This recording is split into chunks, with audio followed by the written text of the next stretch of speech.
Welcome in to the Gaming Discourse. I'm Tyler Frater alongside Richard A. the Cruz. Good morning. And Chief Engineer Lieutenant Commander Connor Frater. Howdy. It is Monday, September 13th, 2021. Follow us on Twitter and Facebook at the Gaming Discourse. Go to our YouTube channel, YouTube/Gaming Discourse, where we post videos. Our latest video is Returnal, a review-ish video about Returnal that I finished a couple weeks ago. Working on a few things right now. Hopefully we'll have up in a little bit. We were off last week. Yes. We're back this week. There's a bunch of stuff to get to that we will get to, and I'm sure we've all played a bunch of video games. A little bit. Yeah. A little bit. In there. Yeah. So Connor, why don't you? We've both played a lot of Aliens Fireteam Elite. Yes, cool. we have. So we can talk about that together. So what have you been playing that is not Aliens Fireteam Elite? Red Dead 2. Red Dead 2. I just can't get enough of that game. It is phenomenal. I just always keep going back to it. Yep, Red Dead. I think a lot of people are like you with Red Dead Redemption, just like a lot of people are like that with Skyrim. Mm-hmm. So what's going on in the world of Red Dead 2? Cowboys, gunfights, robberies. One would hope. One more score. But no, I've been taking the game a little bit slower this time. I know I took it very slow in my first playthrough, but I've just been enjoying the full living world of the game, doing some of the side missions that I never did in my first playthrough. I've been going like crazy hunting down all the dinosaur bones. Oh really? Yeah. Lady, right? Yeah.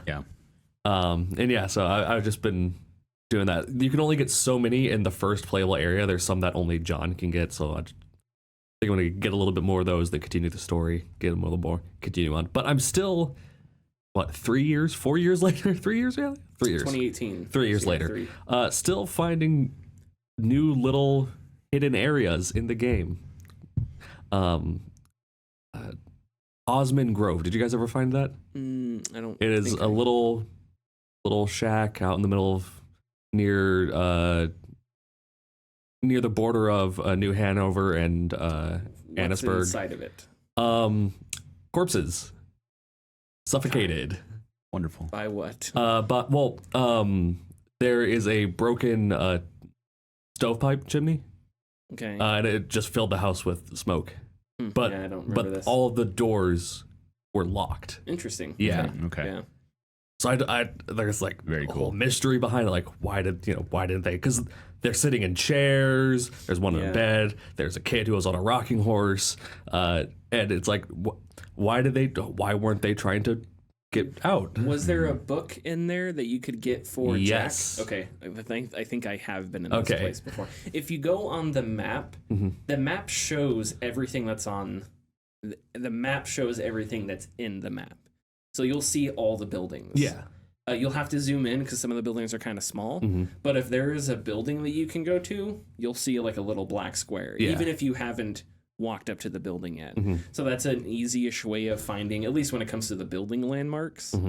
It's an easy-ish way of finding a lot of the buildings. Yeah. And then I was riding out north north of Lemoyne, just north of the swamps, and I leaped over a log or a little ravine with my horse, and I landed in a random graveyard in the middle of nowhere. I'm like, let's get out of here. They do that thing to where like it gets all like kind of dark and like hazy and stuff. Like, yeah, of course. Yeah, right. like I just wanted to ask. let's go.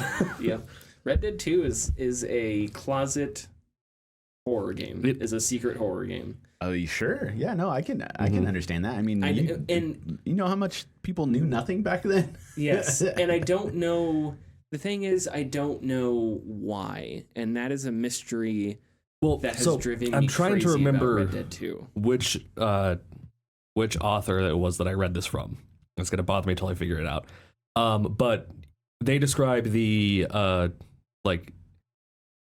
1880s up to like 1900 as Civil War post-apocalypse in the United States, because you just have this great upheaval and everything is moving away from, or trying to move away from, the Civil War and the devastation that caused it. And that's what... And all of that moving west, and then you have minor atrocities going on, major atrocities, and you have just weird things happening. And I think Red Dead really taps into that minor post-apocalypse of the Civil War.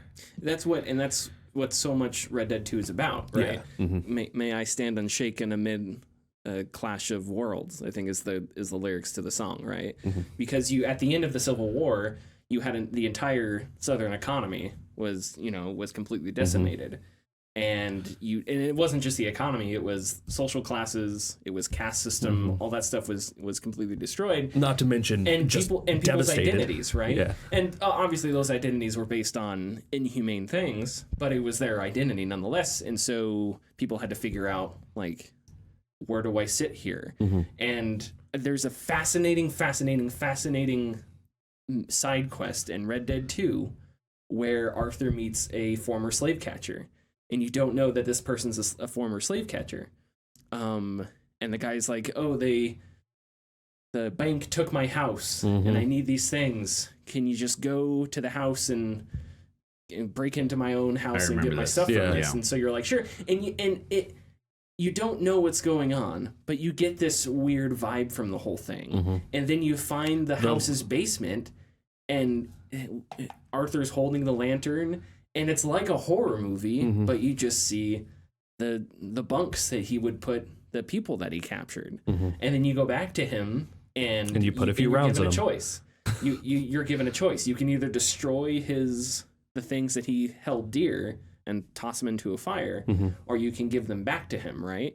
And so Arthur's given this choice of whether to judge this person or not. But is Arthur in the position where he can judge somebody based on past atrocities when Arthur has been a part of murders and thefts and things that are horrible as well? It's fascinating, but that's what I mean. No, yeah, it's a weird horror story that is not a horror story at all unless you go off the beaten path. And it's like these characters are caught in a weird purgatory. That's a good way of putting it. Because everything is, the whole story is deciding about whether they're good or bad, and that's the whole point of purgatory, is like whether you can go on or stay or whatever. I'm not an expert. But anyway, yes, you are correct. Yeah, a lot of really strange apocalyptic type stuff. Yeah, and for some people, it was the ending of Native Americans. It was the ending of generations of. It was the apocalypse for them. Yeah, generations of what's the word I'm looking for? Sustainable living. So, yeah. Anything else? No. Okay. Just Fireteam, but we'll talk about that in a minute. Richard, okay. Why don't you... the whole last, how long has it been? 4 days? Let's say Monday. Yeah, 4 days. I've been playing the new JRPG Tales of Arise. Okay. From Bandai Namco. I think it's the first Tales game in about 5 years.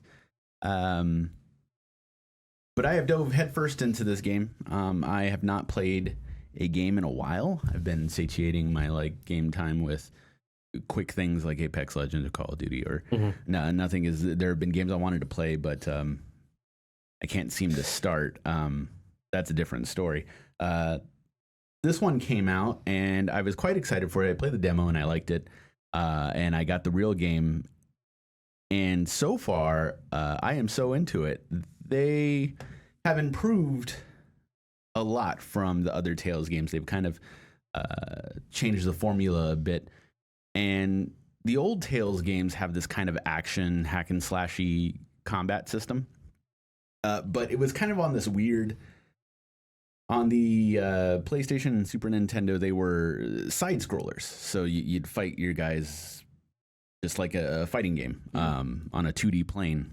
And then when they went to 3D, they kind of kept that 2D plane, but you can now go into the foreground and background and run around and dodge enemy attacks and stuff.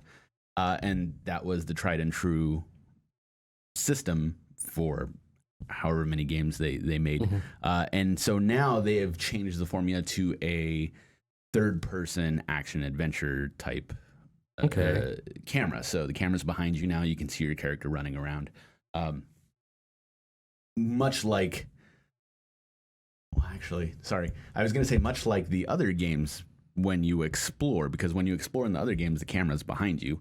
But you're like a little person on top of a huge map, and gotcha. like old Final Fantasies. Sure. But now, like, you just have fully realized environments and worlds at your like disposal, and it's very, very gorgeous. The game uses Unreal Engine 4 now, I think, and a lot of Japanese studios are moving towards Unreal Engine, and it's making their animation games like really, really pop, and I love it a lot. I'm playing the PS5 version, of course, but it's weird. I think they took the easy way out, and I think this is one of the first of many games that will decide to not do anything special for the PS5. With the controller? There's no haptic feedbacks. There's I don't honestly really see a way to do it. There's nothing you would use the triggers for. There's not a necessity for it. Yeah, and it, much like I've only played so much of it, but Ghost of Tsushima, there are very little parts that even use the haptic feedbacks. Which is disappointing. Yes, which is disappointing in it, but every time I use it, I get surprised and I'm like, why is this even here? You know? So there's nothing regarding that, which is not a big deal. I haven't noticed besides me complaining right now. So, but so far it's a pretty good story, but I think more and more about it, and it's pretty standard. JRPGs a lot of times have backdrops that deal with prejudice, discrimination, racism, stuff like that. And so we have two worlds in Tales of Arise, one that is inhabited by people called Renans, and then the others are inhabited by Danians. And the Danians are slaves to the Renans. The Renans have high technology. They can use mystical arts, which is magic, and the Danians cannot. So they basically the entire world has been enslaved and split into 5 different countries. So I guess you'd call them countries. And so the main character teams up with a Renan who has been captured, and she can't be touched. Like, you literally can't touch her, otherwise like electricity will form and she'll shock you. She doesn't want to, like, it's not something she's actively doing. It's just, that's just what's happening. But she happens to have something that is needed by the 5 lords who rule over the 5 different countries. It's kind of this spiritual orb. She has the fire one, and of course there's elementals, so it's like there's a light, of fire, or water, etc. Earth, air, blah, blah, blah. Yeah. So your character is originally a slave. He can't feel pain, so it matches up because he can touch her and like nothing will happen to him because it doesn't hurt or anything. You'll still get damaged, but he ends up obtaining a sword from that orb, and so now they want to take down all of the lords to basically free the entire planet. Very simple so far, but of course I have pretty much almost all the party members so far. I think I'm like 15 hours into it. I'm missing 2 party members, but so far, like, all of the party members have some secret to them. Oh, okay. That's always fun. So, I mean, there's always cutscenes that are kind of like, they'll show the character's reaction, and then as a player, you're kind of just like, I see what you did. The other characters didn't, but I see what you did. But the Tale series is really awesome because they have, narratively, they're very good with what they do. And at certain points throughout the game when you're roaming around, you get a prompt in the corner to press R1 or whatever button in whatever game you play, and usually 2 character portraits in anime art style of the characters who are talking to each other will start going back and forth, and using exposition to talk about a situation they're in or something they see in the world. But you can completely, it has no bearing to the story whatsoever. It's just more characterization. You can choose to do it or not, but it adds a lot to their personalities, which I enjoy greatly.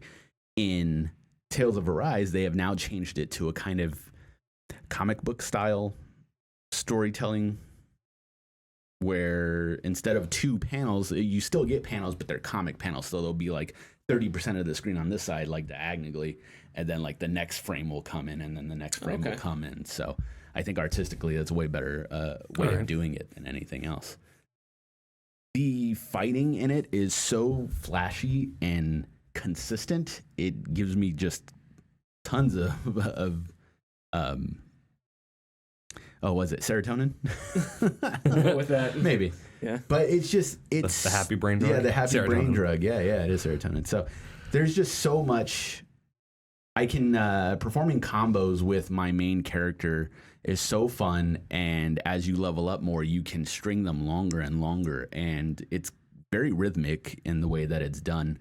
And you do have your other teammates, up to 4 people with you, and you can. I barely found out after like 15 hours of playing it that you can actually play as all of them as well. You can you can switch to, if I don't want to be the main character, I can be one of the other characters and play as them. Sure. But as AIs, they do their job, in my opinion, so well that I never Might as well just stick to the main character. Right. That's not a bad thing, but I just never once. Well, a couple times I was like, can I be the other characters? Like I couldn't find anything on it, at least easily. When I finally found out how to do it, it was nice, but at the same time I was like, well, what I have going now is pretty all right, so I'll stick with it, because maybe it's because 15 hours in I'm so used to the main character, it's, irrelevant. But I'm having a blast with Tales of Horizon. I think this is the first game in a long time that I'm probably going to beat, because I haven't beaten a game in a while, and I said, I'm very, very into it. So, and it just sucks because there were several games I bought before this that I haven't even touched. But that's the life of someone who plays consistently. So but that's it. I mean, besides all the other stuff I've been playing, that's the guy. So okay, yeah, we can get it to. I've played. So I go ahead and talk about other things.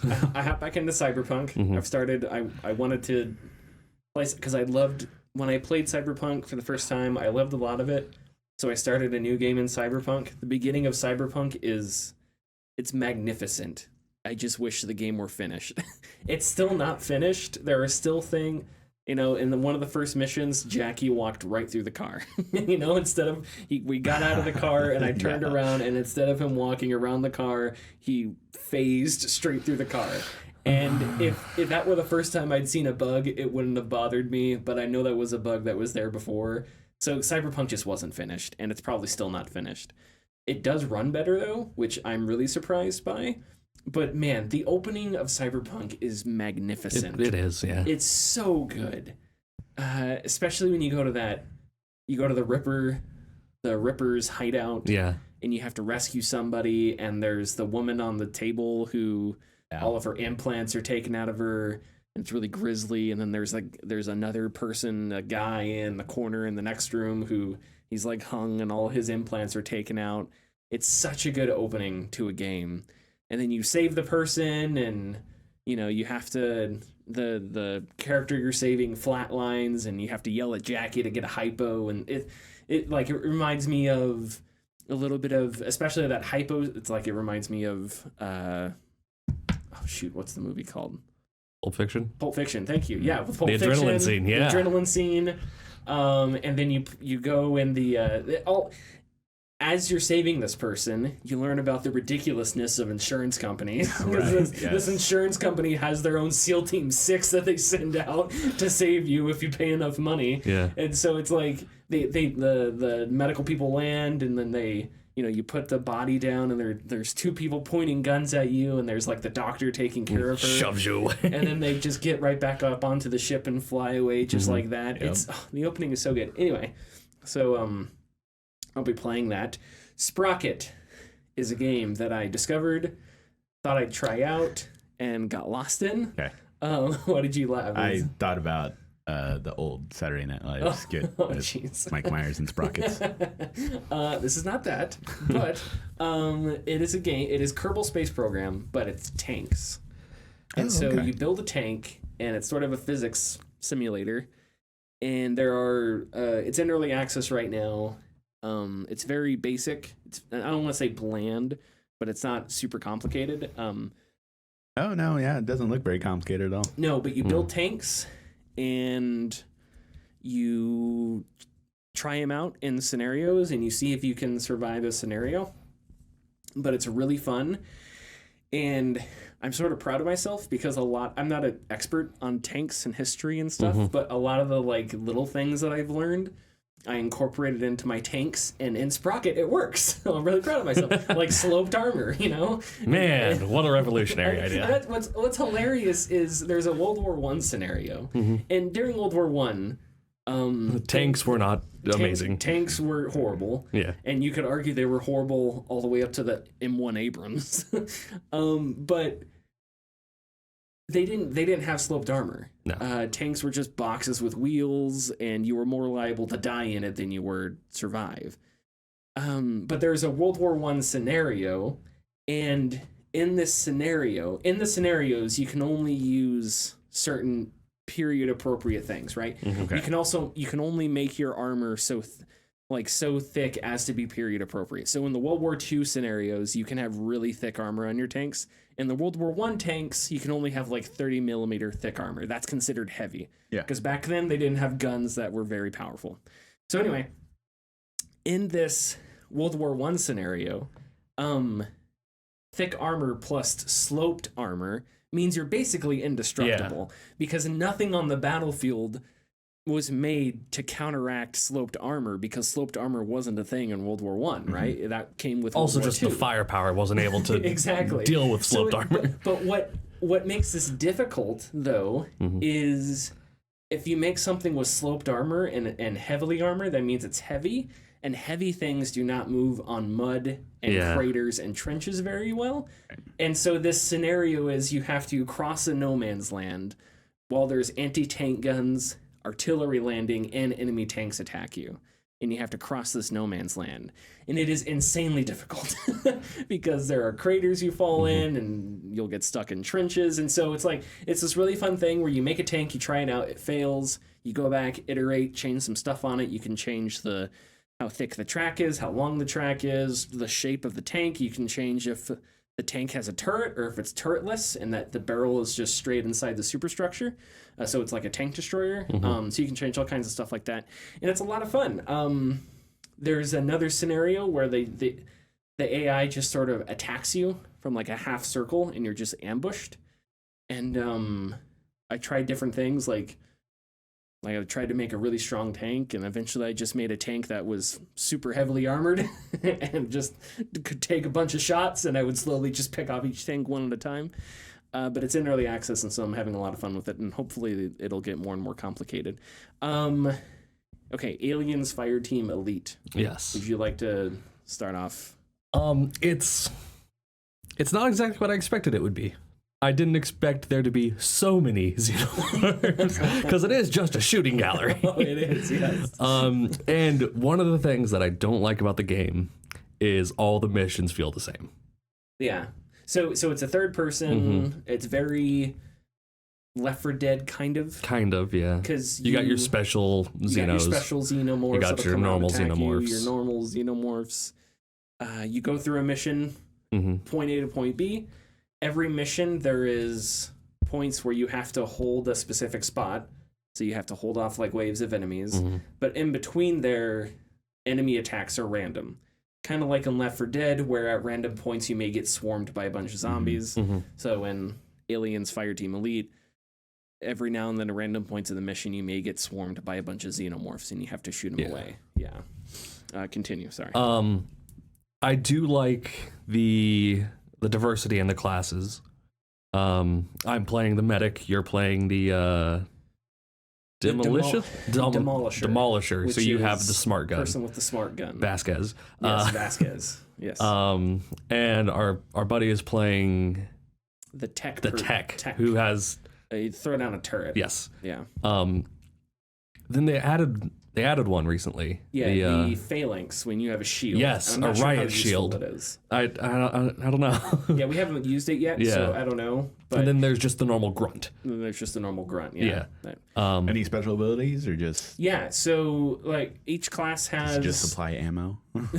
Each class has. There's also a sniper class. Each class can only use specific types of weapons. So there's like assault rifles, close quarter weapons, and pistols. I think, or something like that.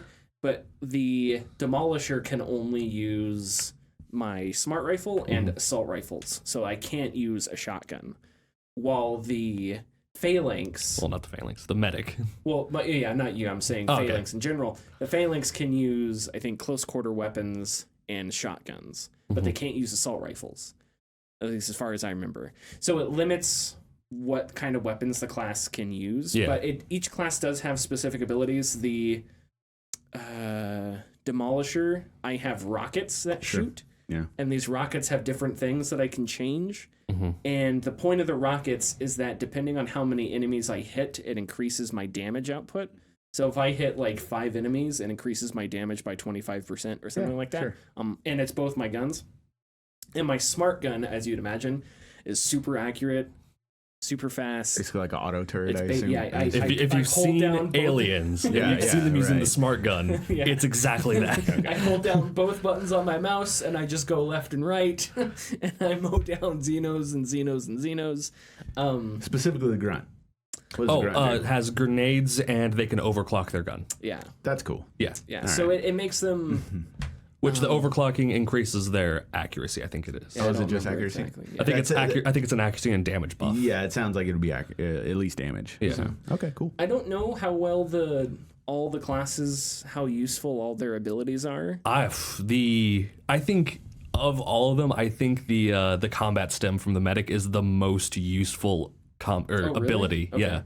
Well, I mean, I use it, and then your accuracy goes from 60% to 600%, and you never miss with your smart gun. It's kind of impossible. and I get buffs for that with the character loadouts that just increase either the time, the accuracy buff that I give you. And it's ridiculous how useful it is, and it's on a 40-second cooldown, so I'm able to use it multiple times during when we're holding off a point. And then that and the heal bubble I get, just throwing down an AoE Which is heal. useful. So the way health works in the game is it's like Left 4 Dead. You can only carry 1 health pack at a time. Health packs are only given to you at specific points. course. Usually Yeah. before you have to, like, it's like Before a you press massive this- big battle. Yeah. Before you press this button to call the Reload and elevator. rearm. Yeah. It's gonna make noise and they'll find you. Exactly. Exactly. I think that's exactly what they said a few But times. I think the medic, you use the health packs to recharge your health bubble, right? Yes, there is it's either a perk you can get, or it's part of the base perk or the base ability. But if I pick up a health pack, it recharges my my AoE heal, because my AoE heal only has a limited number of hit points it can heal back before it's depleted. And if it's depleted, it goes on like a 40-second recharge, but it comes back depleted. So you have to find these health packs to use it. I would agree that the game is super repetitive. It's not very long. I'm 10 hours in and I've beaten every single mission. Yeah. And at the end, and it's disappointing because the game's really good. Like, I really enjoy it. It's not very complicated. And all the things they needed to nail, Cold Iron Studios, they nailed. They got down, yeah. The aliens look really cool. The aliens will run at you and then hop onto the wall and continue running at you and stuff like that. It's kind of silly sometimes because the aliens will follow the same exact path every now and then. Okay. But when there's enough of them, it gets sufficiently chaotic. It's not really a horror game. No. It's a shooter. It's At least tense, I'd assume, right? a little tense sometimes. Yeah. Not as bad as like GTFO when we played it. Oh, No, it's not probably. as scary as it's not like if you make one mistake, 30 minutes are done. So nothing like that. There's a lot. I think the voice acting and writing is really good.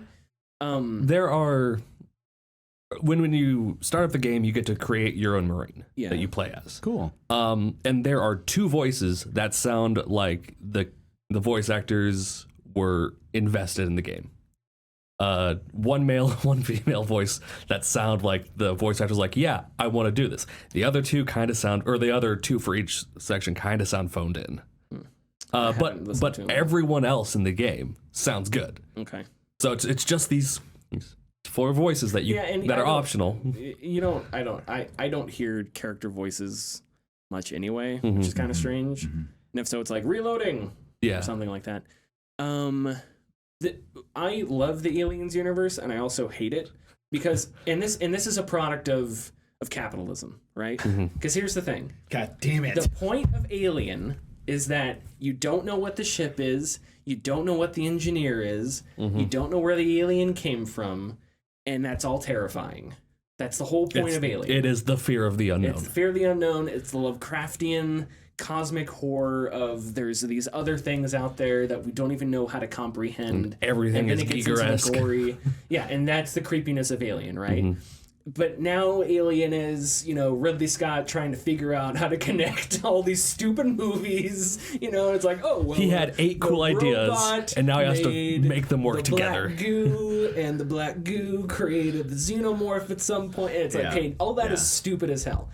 I love the Alien universe, though, because it's fun to shoot machine guns. It's a blast, yeah. It's a mindless shooter, and so that full on smooth brain. So that part I really enjoy. But I hope that they. I would like to see more. It's promising that 2 weeks after launch, there's an update that adds a class and fixes a whole bunch of bugs. I didn't find a whole bunch of bugs when I played. Well, I mean, it was they listed out in their patch notes bugs they were fixing. I'm like, oh, those were bugs. Okay. Yeah, I didn't, but I really like Aliens Fireteam, and I hope that this is a foundation for a sequel. Like to see more of it, because I would like to see a more bigger, substantial sequel that has a lot more to do. Yeah. Because it's super even with as repetitive as it is, and they throw in some different enemies here and there that changes the combat a little bit, but for the most part, it stays pretty much the same. But it's still a whole lot of fun. And there's a couple different environments. You go down to a planet, you run through an alien ship, as opposed to a human ship. Each sort of mission pack kind of feels like a different, it's taken from different movies. Yeah. So the first mission feels like Alien because you're in confined hallways on a ship. The second mission pack kind of feels like Prometheus/Alien Covenant because you're on a planet and you're going through ruins and stuff. The third one, a little bit of Aliens because you have to fight through a hive. So there's fun stuff there. One thing that I like they all are beautiful. They all look pretty good. The game worlds are all very well crafted. Yeah. One thing that I enjoy is what they did with facehuggers. So they've made eggs essentially like mines. They'll open up, and if you don't notice, a facehugger will jump and your character will catch it, and it'll be a quick time event where you have to press buttons before it. I've never failed, so I don't know what happens if it gets on you or whatever. But it's kind of cool because you'll be running through a hive in a mission, and you come upon a minefield. A minefield, but it's just a bunch of eggs. But you don't notice the egg right next to the door, and you just see it open, and you just let loose all the eggs. Oh god. But yeah, so I like Aliens Fireteam a lot. Oh, it's a great game. Yeah. I don't know if it's a good game. It's a good game. Yeah. Okay. Anything else you would like to say about it? No. Pick it up, play it. It's fun. All right. We want to give a massive shout out to the sponsors of this episode.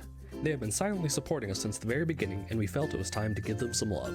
The like and share buttons have been at our side since episode 1 of the podcast. They can be found just beneath this episode. Please give them a click, it helps us greatly. If you're feeling lucky, click the bell icon to enter for a notification anytime we post new content. You may be surprised by what you get. The epic Apple, I'm going to call it Apple Epic, because sometimes when you go Epic Apple, that sounds...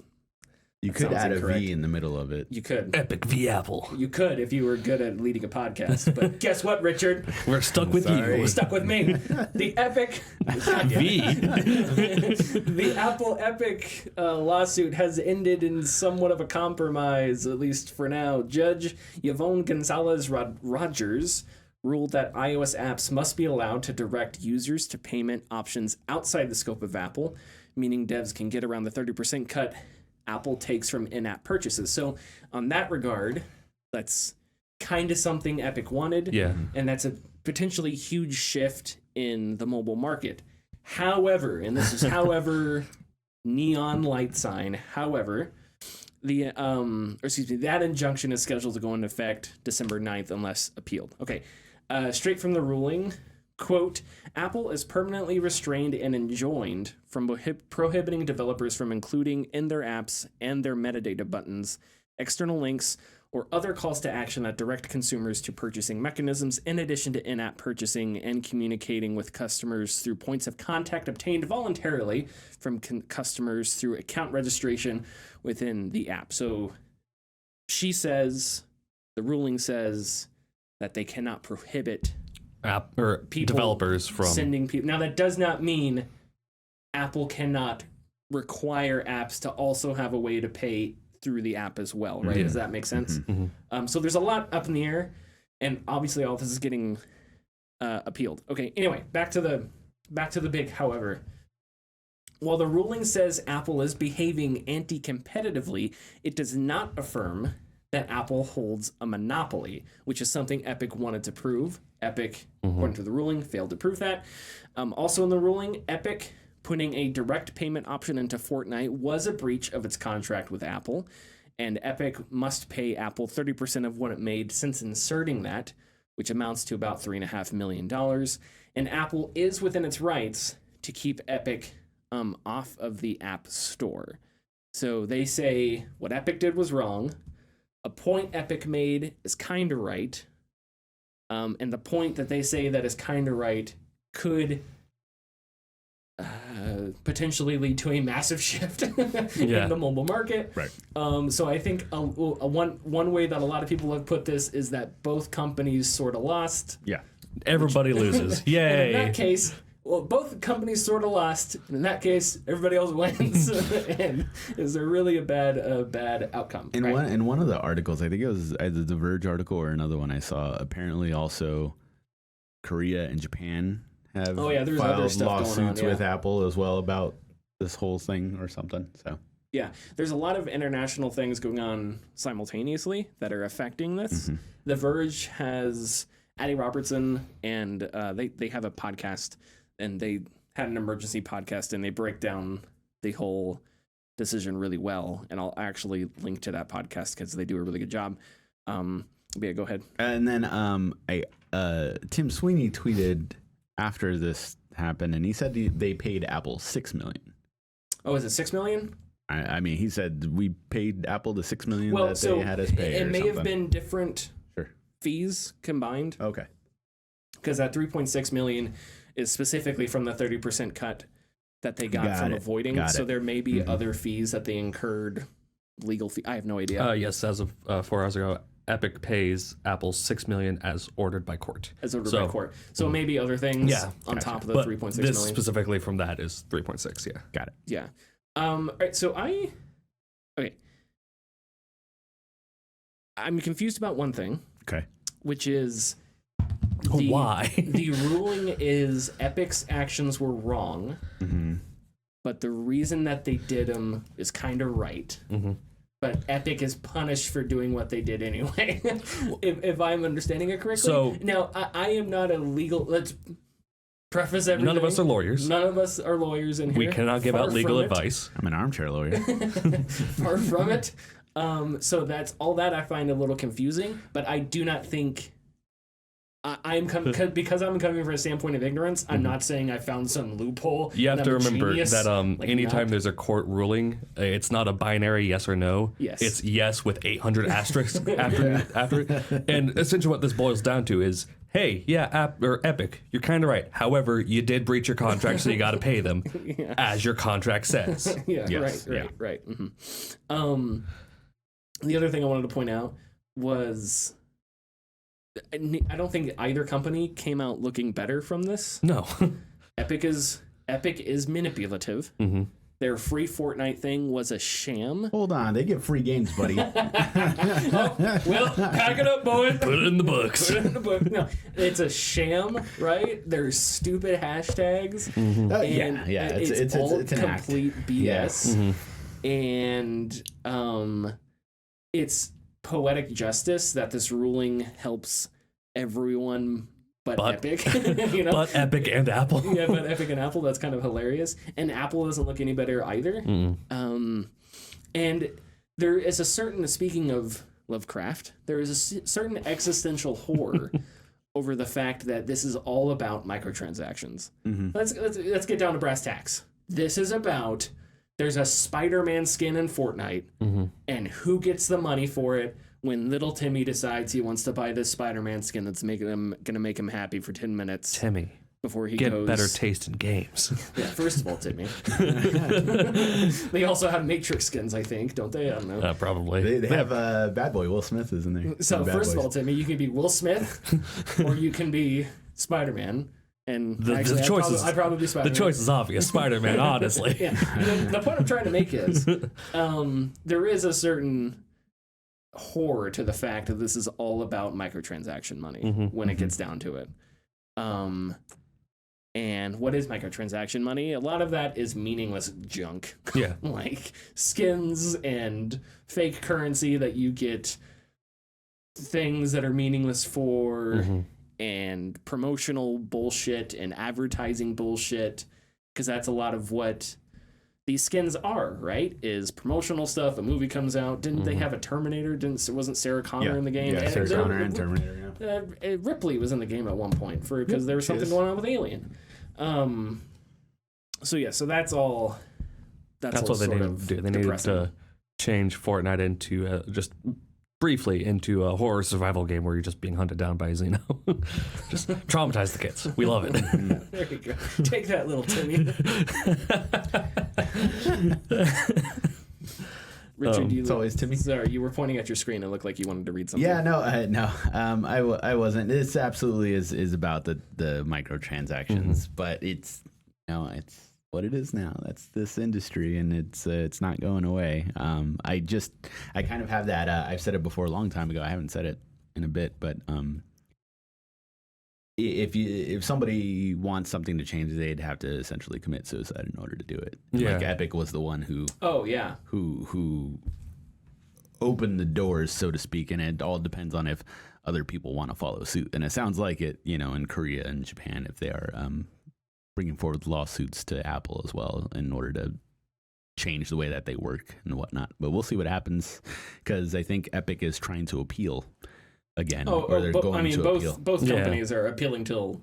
Yeah, we're going to be appealing till the sun explodes at this point. But this is some... Oh, shoot, I was just going to say... you can only appeal for so long. So you can only appeal for so long. There's only so many courts you can go to. Lawsuit says if the sun explodes, it's done. It's over. We're not doing anything. I was just going to say something that...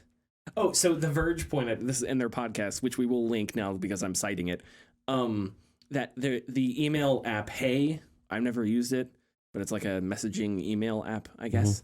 Apparently all are already working on like a new version of the app that lets external payments go through or something like that. Oh yeah. And so when you think about that, it's 30% off of every sale in the App Store is what Apple makes, right? And if you have a way to circumvent that, 30% is a pretty big chunk, right?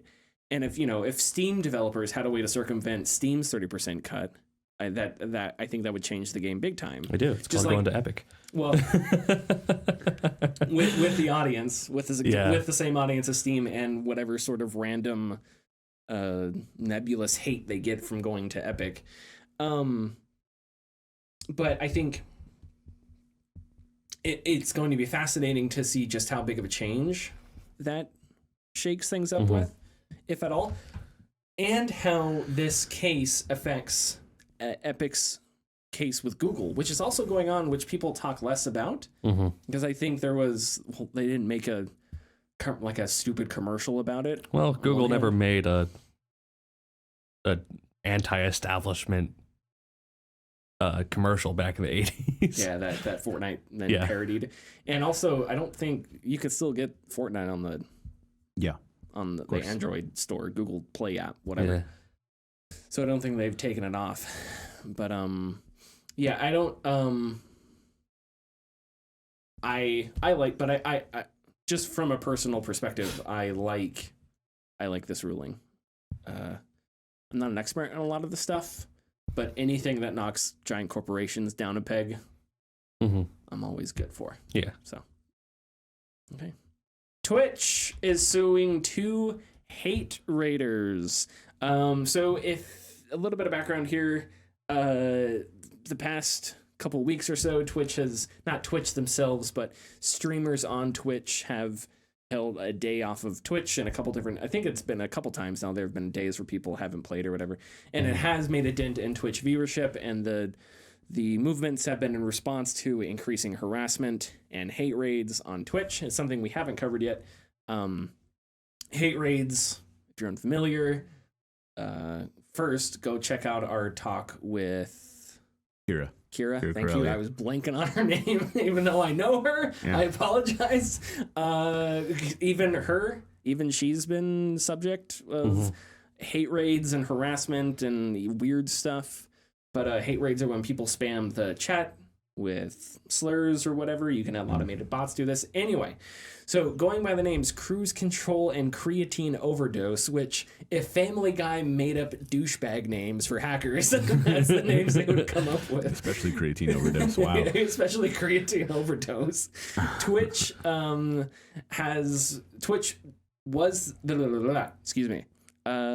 Twitch says the two users have persistently circumvented bans and used automated systems to target marginalized streamers with sexist, racist, homophobic language.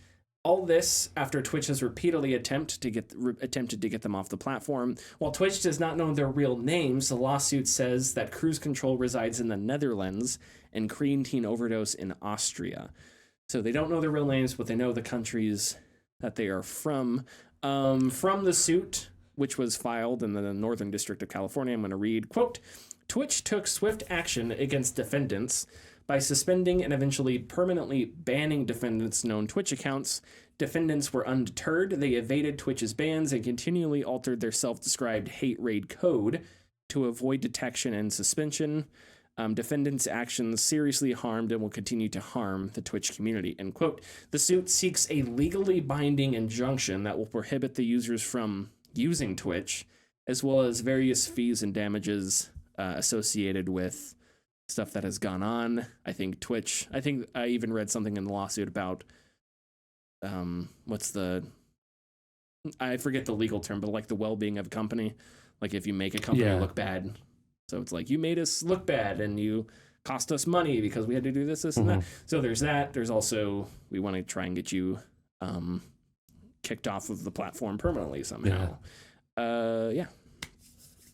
Initial reaction, and I don't know why this was my initial reaction, but God, I'm just glad they're not Americans that are doing this. Okay. Well, just with all the bullshit that's been going on recently, I'm just like, thank God that these two people aren't Americans, because we got a lot of shit going on right now. We don't need more. Okay. It's bad that they're people in general. Yes. Yes, but just shift the focus a little bit. Come on, guys.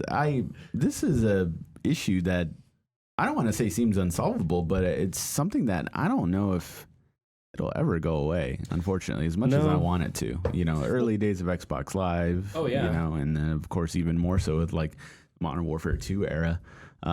Even now, my wife plays Call of Duty a lot nowadays, and she goes to a lot smaller game modes, and every now and again we'll just, some kid on the mic is just going off, and it's unfortunate, but this is even worse because now you have a collective group with like bots and technology on their side to frequently harass somebody who's just there to have fun. Mm-hmm. Yeah. Like we're all just there to have fun, to watch each other, to get some sort of entertainment. But unfortunately, entertainment from some people is, I said it earlier, chaotic evil. Mm-hmm. I mean, that's not what I said earlier, but that's what came to mind first. So Yeah, it reminds me of King Aramir in Lord of the Rings. He says, "What can men do against such reckless hate?" Right? And in that moment, he's at his low point because the orcs have breached the doors of whatever. I forget the scene in the movie, but anyway, but it's the same kind of feeling because it's just like it's reckless. It doesn't solve anything. Right. Jim Sterling, or maybe Stephanie Sterling now. I haven't kept up with it, so I apologize, whichever one. Oh, wow. They made a recent video about some of the harassment that they got, and one of the raids, the thing that they spammed into the channel was, "You will never be a woman. You'll never be a woman." And of course, Sterling is non-binary. So first of all, it's like, well, you're correct. Yes. Because non-binary. But second of all, it's like, what's the point? What are you trying to prove about the world or fix about the world? Or what is your advocacy here for saying something like that, Mm-hmm. So it's just like, it's so pointless and meaningless. You see what I'm saying? Because it's like, you're not going to win by doing this. So why you're just trying to poke at a person emotionally and get them to break or something, and that's just evil. And that's what I mean by reckless, is it's like it doesn't even have a point to it. It's not advocacy. It's not like they're saying vote for this person or something like that.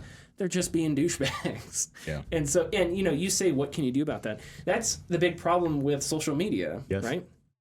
Is companies need a ton of people. So they just open the floodgates. And that brings in all kinds of people with the good, the bad, and in motives. between, yeah. And how do you moderate that? And Facebook struggles with that. Facebook's also a bad company. And Twitter struggles with that. And, sure, Twitter's a bad company. I don't really know, but I'll just lump them in with everybody else because why not? And I don't really know that there is, unless you did something where you take away the anonymity, whatever, of it all, right? Yeah. Where it's like now you have to put in driver's license info or something like that. And I don't even know if that would fix anything. I think that would, honestly, I actually think that would fix a large amount of the issues. Yeah, I haven't, it's just off the top of my head. And I'm sure there are social media apps that have experimented with that sort of approach. Yeah. But yeah, and a fix is not easy. And, but I don't want to say that as though I'm defending Twitch because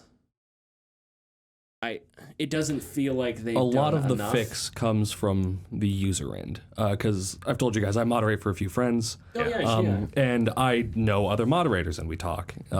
And last few times I've jumped in to moderate for friends' streams, I've had DMs. Hey, these are people that are doing hate streaming or hate rating.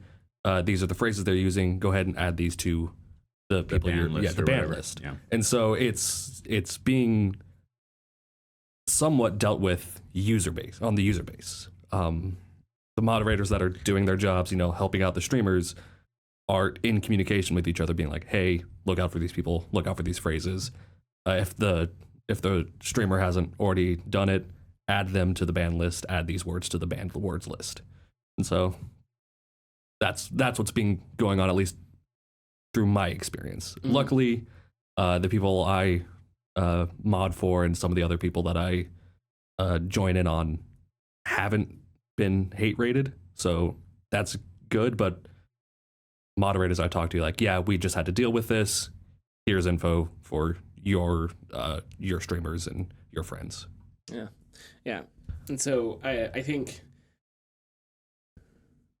Yeah, I can't speak from experience, but it's being proactive on the user end is one thing, and I would agree with that. But I do feel like Twitch is this huge company that is owned by Amazon, right? Whose owner just shot himself into space. And bought a $500 million yacht. And is thinking about purchasing the Denver Broncos, according to Reddit a few hours ago. So with all that in mind, while this is an incredibly complex problem, do the resources exist to find a sufficient solution for it? I would assume yes. Yeah. It just has to be done. And are they willing to take a hit on their bottom line for those solutions to be met? And that's a question that I think is really interesting, because I think a lot of these companies want to have their cake and eat it too. Yes. They want to have all the users. They want to have all the engagement, quote unquote. But clamping down on that suffocates the engagement and the users and stuff like that. So they want to balance those two things and keep their quarterly profits up and keep shareholders fucking happy or whatever, which sucks. But yeah.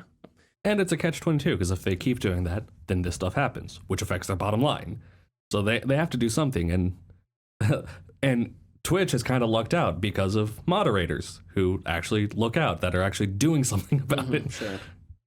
Yeah. But yeah. It would be interesting to have a bunch of streamers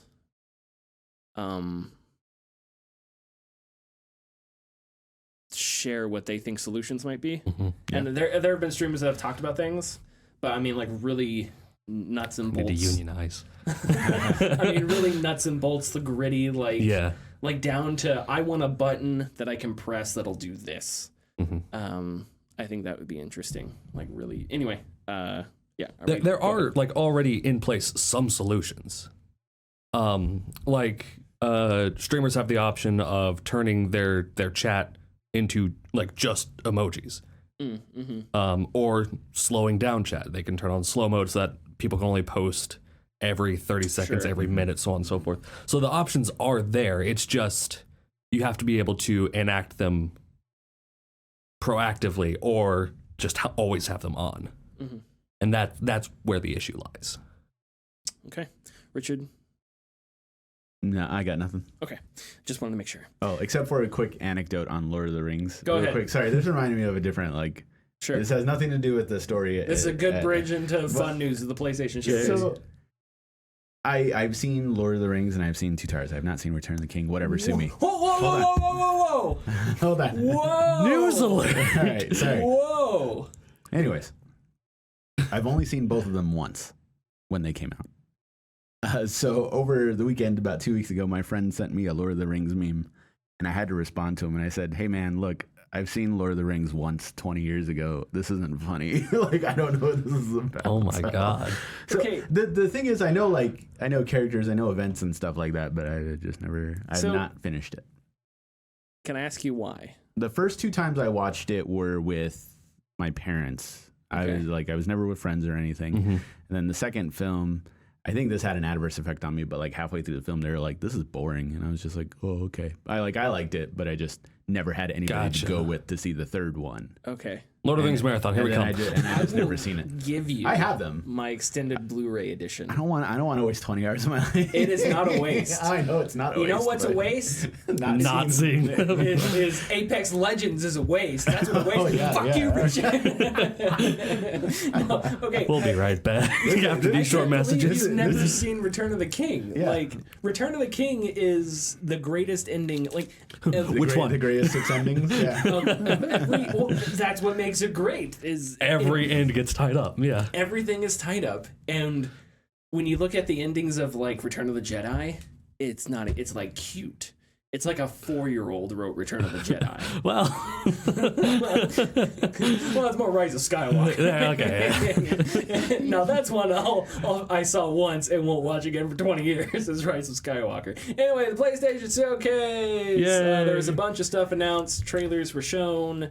Oh, yeah. The KOTOR remake by Aspire, which is interesting. Very interesting. Yeah. God of War Ragnarok, which looked awesome. Yes. I don't know if we saw the tweet that went sort of viral.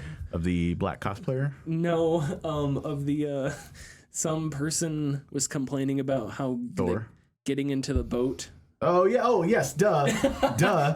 That was like way more popular than those others. Yeah. No, I saw. But someone tweeted out that like getting into the boat the same animation was the same animation in God of War Ragnarok, and they were complaining like, "Oh, they just like copied and pasted." It's like it's the animation to get into the boat. Yeah. Yeah. Do you want them to do a front flip? They don't need to. That's one of those things where it's like it's fine. They don't need to redo it for a new right. He game. took a step the exact same way he walked into the first one. How dare they? It's not like they didn't have to work on it. Like they have to up the polygons. They have to make it look better. So anyways, go ahead.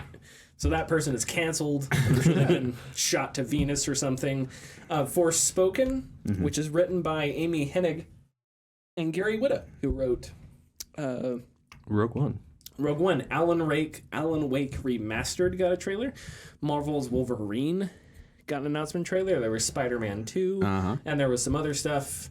So what are our thoughts on the stuff that we watched? The KOTOR thing is surprising because it's Aspire, which is not a huge. Like I think of Aspire more as a publisher than a developer. Didn't they do the port for it? They pretty much their entire It's like ports. It's all ports. It's like all ports to Mac. And I know they do some. Other publishing as well. Yeah, they've done some other stuff too, but very so that little. I was surprised by because I was like, oh wow, they got something really huge here. Yeah. But I wonder how they're going to take it because I was reading into it and it's they're keeping the story generally the same and they're just redoing like all the foundation around it. So I'm wondering how much they're going to change the gameplay from the original. I guarantee you it's going to be an action title now. You really think so? Yeah, I think so. I hope not. I hope it's an RPG because the original one was an RPG. Right. And by RPG, I mean an RPG. Like not like a Witcher RPG. Like a pen and paper RPG. But like an RPG. And that's not to say Witcher isn't an RPG. It's action RPG, whatever. But like a Pillars of Eternity RPG. Mm-hmm. I'm not gonna keep repeating myself. Yeah, thank you. Like an actual RPG. Thank you, Tyler. I don't think that'll happen because people won't have the patience for it. Man, Just like I didn't as a kid. Yeah, like I did not like KOTOR at first because I was like, I have a lightsaber. How come I can't just swing it? Like and that's the thing. Like, unfortunately, Jedi Fallen Order was successful, and it's a Souls-like. Sure. And, requires a little. But bit I can more swing a persistence. lightsaber. That's true. Like that's like yeah, I could see. And a large majority of, you already know this from like the new trilogy, a large majority of the people who go watch these morons. films. No, I'm just kidding. Well, You're not wrong. No, I'm kidding. I didn't, I didn't say it, but He didn't say it, but he's not saying it. I would say they're simplistic. They want certain things, and so like if hey, attack this guy. Yeah, and then there's like a wait. Yeah, and then it's like, oh, all right. I do remember it having a lot of corridors though, so that might change. Yeah, it's probably going to be a lot more open. Maybe. There was a lot of. I remember a lot of hallways. Lots of hallways. Yeah. Like and like if you have a pistol, like are they really going to keep it like? Or like are they going to have like third person? No, I'm more wondering if they're gonna like stick, because RPGs, even action RPGs, have evolved in like two very different ways over the past 20 years since this game came out. And you have games like Inquisition, where there is that tactical mode where you can give orders and everything. And then there's games like Divinity. And of the two, I'd prefer this one to go more towards the Divinity route. To where that definitely won't happen. I know, but it's what I want. but KOTOR was closer to Inquisition. Like Inquisition, I think, is sort of a modern, little less strict version of KOTOR, and they were both made by BioWare, so that makes sense. Yeah. But the cool thing about Inquisition was that you had all these attacks going sort of at the same time, and that sort of works in a medieval setting. I think it may be sort of silly with lightsabers to see people just smacking each other with lightsabers a whole bunch. That may not have the same like coolness to it. I don't know. Well, Knights of the Old Republic, like the one they're remaking, because it's not Sith Lords, it's the one that came out initially. The first one, KOTOR, yeah. You're not getting a lightsaber till kind of like half the way through. That is true. Huh? Yeah. You start off with like swords and stuff. Yeah. Because this is set in a time when like lightsabers aren't as well. Is that the lore where they aren't as ubiquitous? They're like it's been said in the movies. They're Jedi weapons, so only Jedis have it, and you don't become a realized Jedi from a Jedi. Yeah. Well, there's a lot of you don't become like a realized Jedi until a portion of the way through KOTOR. Okay. So I don't think that there's going to be much of a disconnect between, well, why can't I use a lightsaber? Well, you're not a Jedi. You're a dude right now. Well, I think, can we all agree that we hope they go the route of this is an RPG and an actual RPG, you don't get a pen and paper, you don't get you don't get a lightsaber until you're 25 hours in. Go to hell. Like, that's what I hope that's on the back of the box. You don't get a lightsaber until you're 25 hours in. Go to hell. Period. Like, I hope that's right there on the back bold, of the box. Underlined, italicized, exactly. 48 font. They have to give more paper just to write it out. Exactly. Anyway, the God of War Ragnarok trailer I thought was really cool. It was awesome. It was really awesome. There was Tyr in it. Is that the same? Do we know if it's the same child that plays Atreus? It could be. I mean, it's been 3-4 years. Yeah, it could be. I hope it is, because the dynamic between them two. It was so phenomenal. Yeah, so phenomenal. Yeah, I really hope so. Yeah. Forspoken looked cool. Forspoken did look cool. I'm a little worried about like the character models. They looked a bit rough. They were the lip syncing particularly. Yeah, the trailer was strange, but it did look cool. Yeah, traversal and environments look like a blast. Like it look incredible. So that'll be awesome to see. But it's not coming out till what, March? Oh or yeah, April? it's a while. They Yeah, got some a lot of time. stuff. Yeah. The character models do look a bit shiny. Just rough. Yeah, I like think they're not finished. Yeah. Almost. Yeah. Like it was a sort of a early build type thing. For sure. I'm totally stoked that we finally got a good look at Deathloop. Oh yeah, I haven't. I'm sort of excited for it now, so I wasn't gonna. That was a joke that flew over Owen's head. Oh, was Deathloop in the show? Yeah, Deathloop was in the show, but the joke is that they've shown off Deathloop many goddamn times. I was gonna say I haven't watched anything for No, Deathloop. yeah, like every single event, Deathloop is there, and they always have like a 3 to 5 minute like, this is what you do in Deathloop, and it's like, all right, like just come out already. No, sorry, Richard thought that joke was gonna hit home. I thought it was, but I guess Jokes on you. You're Jokes talking on to me. us. Jokes on me. The Alan Wake remake. Yeah, stoked for that one. I'm gonna awesome. play it again. I'm gonna play it again. I'll buy it for the fifth time. I only played that once. Oh, really? I loved it. Yeah. But I've just never gone back to play it again. Now you get to beat it again along with what you know from Control. Yeah. Man, Control is so good. Mm-hmm. And right near after playing Control, I went and watched Twin Peaks. Yeah. So I was all into it. I was all into like the David Lynch weirdness of everything. Yeah. And again, I don't want to. It's not like they're Remedy is mimicking David Lynch. No. But there is influence in there. There's influence. Yeah. But as I said when we talked about Control, I think they found their own voice in that sort of style of the Lynchian surrealism style, yeah. and stuff like that, while heavily referencing Lynchian type fiction, right? Yeah. So it's not like they're cutting and pasting scenes or anything like that. It's just that's what's influenced most by it. But I think Control was definitely their own thing. Yeah, it really was. And I do we know? Oh God! You know what's funny? Speaking of Twin Peaks and this going full loop to the conversation we had earlier, I got not bored, but fed up while playing Cyberpunk, and I had Twin Peaks on Netflix on this, and I ended up watching that while driving around the city. Can I just say I hate the way you take in media. Oh. Give Twin Peaks your full attention. I was giving it more attention than was the game. Oh yeah, you're probably right. No, and do we know if Wolverine is gonna be like rated M? So it says, like, I've seen quoted so many times, full size and mature. And I don't know what they mean by that, but that quote keeps popping up. They said mature because tone. Mature tone. Yes. Which very, very also, full size is not the right term because Wolverine is short. He is half size. All right.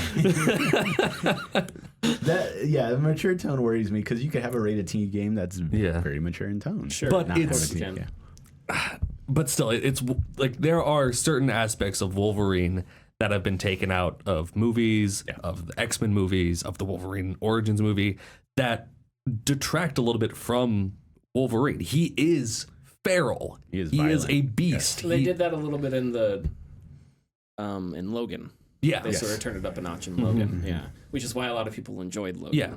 And there was a Wolverine game. X-Men Origins Wolverine. Yeah, was it that? Yeah, that really captured what he was. Yeah. Yeah. Oh, yeah. And they need to take that, adapt it, and build on that because that's so cool too. If Marvel and Disney and all the douchebags that control those companies are okay with what they've done with Deadpool in the movies, I don't see why you can't release there's an rated audience. M. Yeah, there's an audience for all of that. And you've got Spider-Man 2 for when Timmy's done playing Fortnite and he wants to hop into an open world game, Yeah. So I don't see why you couldn't go that direction with a superhero video game. Absolutely. And I think with Wolverine being announced, there's a lot of implications alone just from one, having a Wolverine game, and well, actually no, that's just it, having a Wolverine game. And that's the fact that like Wolverine is, if there are no other like heroes or mutants in this game, like that's gonna be fucking weird. Yeah. He talks to everybody and he like hangs out with everyone. So if they go throughout this whole game without any of the X-Men, without any other like heroes, at least small or large, like I think it'd be really weird and a big misstep. And I know they get paired up a lot, and it's just because it's the superhero dynamic. But I really want Sabretooth in it because they always clash really well because it's two forces of nature just going at it. And wouldn't that be cool if in Wolverine the tutorial was set like during the Colonial Wars? Yeah, yes. Wouldn't that be pretty cool? That was the best part of that movie. I know that was so cool. Yeah, watch them go through the different wars. Everything else. Everything else. right after they pick him up. Right after the credits, in the intro credits. Terrible movie. Before that, phenomenal. Make that a movie. Great. Right. Real quick, going back to KOTOR, Jennifer Hill did confirm she's coming back as Bastila. Okay. I didn't even know she was in. Well, she was. Well, put some respect on her name. Yeah, Tyler. Learn something new every day. All right, you ready for tidbits? Let's do it. A man discusses the news, but not like the big news, the little news. Little bit. This is the tidbits. Going back to Tales of Arise, Tales of Arise has shattered the franchise records on Steam. Tales of Arise had a concurrent 45,680 players on Steam, and that is higher than all of the previous Tales games combined on PC. Okay. Good for them. Yes, absolutely. For comparison, Tales of Zestiria, which was 2 games ago, peaked at 9,696 players. Tales of Symphonia HD at 1,000 players. Berseria, which was their last game, at 8,000 players, and Vesperia at 3,400 players. So that is a very, very large jump in a player base for a JRPG on Steam. Congratulations. Bayonetta voice actress Helena Taylor won't answer if she's coming back to voice the titular character in Bayonetta 3. On Twitter, fans began to praise her for her work and shared their excitement for Bayonetta 3. She began to respond to people by saying things like, "I'm not at liberty to say it if I'm in this game or not."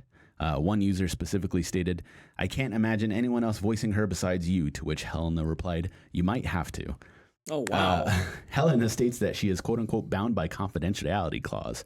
And so this gives us a couple clues already. 1, this could be the last Bayonetta title.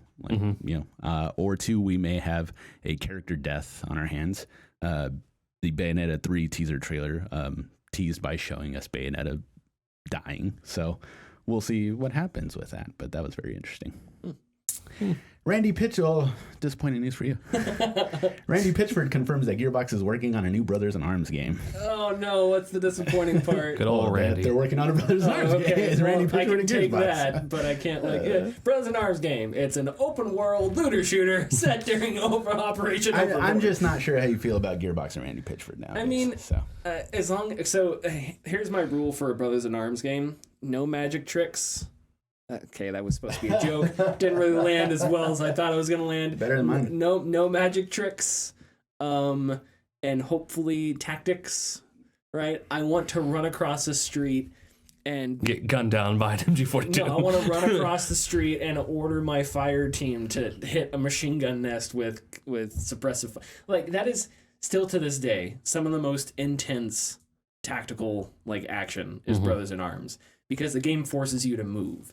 And the voice lines are all screamed, right? Like when you're giving orders, not like go, maneuver, right?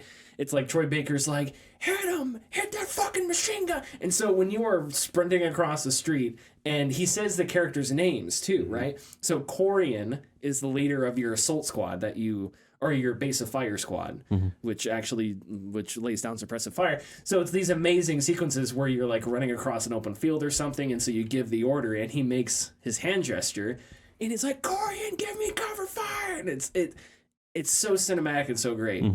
But when you play it today, it's old, so it's kind of it still works, but not as well. But with the tech today, with the kind of stories you could tell, I would hope that they left it off. Brothers in Arms Hell's Highway left off on a cliffhanger.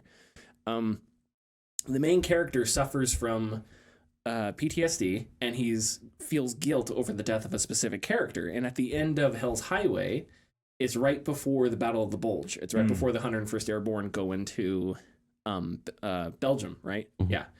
And so he's at the end. He's leaning against a chair, or not? He's leaning against a tree.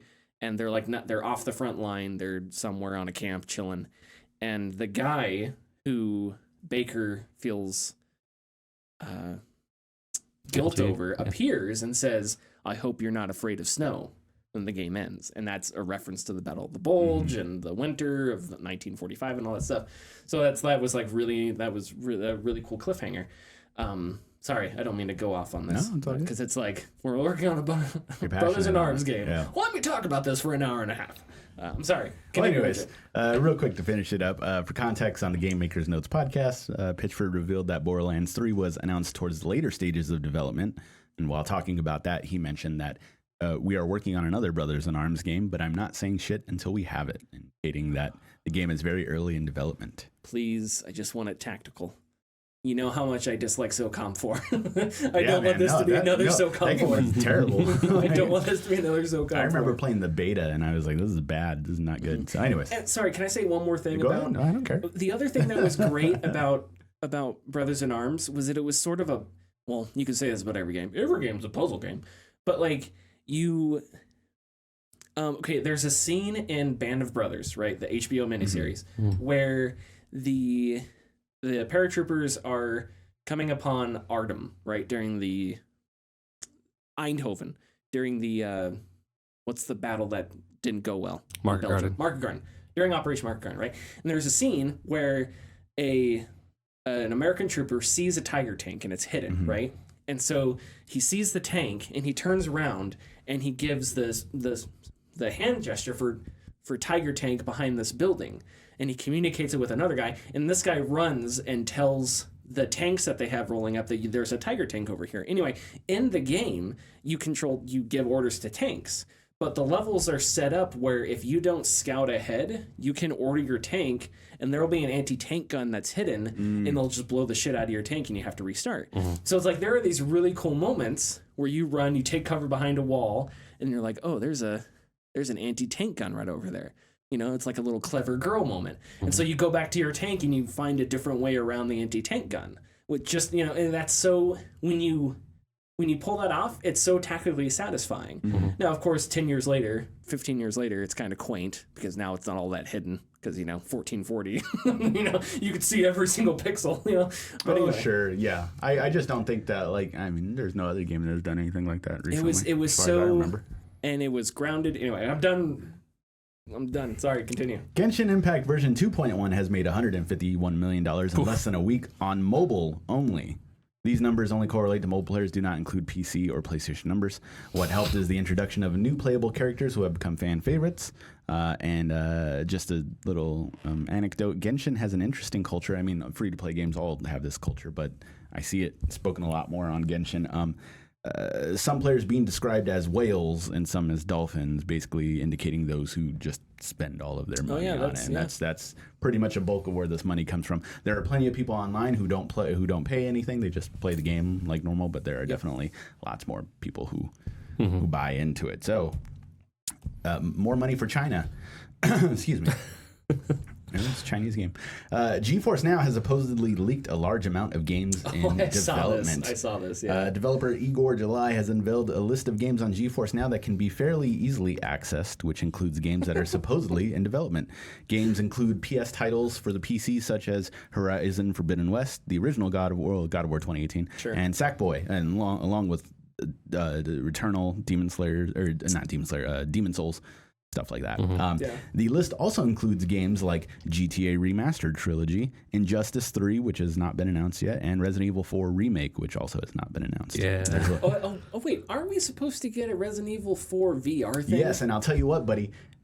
Oculus is having a showcase on October 28th. It's shadow dropping that day, I tell you. You think it's dropping? Of course, that day? it's just in time for Halloween. That's stupid. Yeah, that's brilliantly set up. Yeah. It's a good idea. Anyways. It's a good idea. Okay. And also, I didn't put this in the notes, but apparently in the newest Oculus Quest update, there's in the files they're alluding to a Quest Pro. Oh boy. We'll see. Anyways. Interesting. NVIDIA responded by saying, NVIDIA is aware of an unauthorized published game list with both released and or speculative titles. Why are they there then? Used only for internal tracking and testing. Inclusion on this list is neither confirmation nor an announcement of any game. NVIDIA took immediate action to remove the access to the list. Why would you do that if it wasn't real? No confidential game builds or personal information was exposed. NVIDIA, their streaming service was the one that, like, apparently it's very good. a bunch of games are on it, and people found it. Yes. They just keep screwing up with stuff. That's like true. This. Yeah, it's just kind of funny. Okay. The deals that they made Google. with the publishers weren't. Sure. Yeah. Yeah. Sure. Google, stick to your search engine. NVIDIA, stick to graphics cards. Make more Stay in GPUs, your damn it. lane. There you go. There you go. Yes. Okay. Oh, was that it? Was that it for tidbits? Yeah, that's it. Okay. That's it. Mhm. Go play Brothers in Arms is so good, man. It's like $4 if you can find it at a used game store. Go pick it up. That's not indicative of the quality of the game. There's just people bought a lot. Or of games just back then. Highway. Or just message us about it, and Tyler will just gush and tell you the entire story. Tyler's just gonna make a video about it. Highway to Hell. Or was it Brothers in Arms? Hell's Highway. Hell's Highway. AC/DC. Hell's Highway. Hell's Bells. That is the third one is probably my least favorite. It's not as good. But the first one also blew my mind because you jump out of the aircraft and you actually, during D-Day, because you're a paratrooper, and you actually go all the way down. And when I was a kid, it blew my mind that it wasn't like a cutscene or cut to black or something. Yeah. You actually jump out of the aircraft, the chute deploys, and it's like, it's straight up. It was heavily influenced by Band of Brothers, but it's just like you're falling down or whatever, parachuting down, and there's anti-aircraft going up near you, and you land and you have to find your way. Very awesome. Very cool. Okay, follow us on Twitter and Facebook at The Gaming Discourse. Go to our YouTube channel, YouTube/Gaming Discourse, where we post videos, and we will see you next week. Bye-bye. Bye.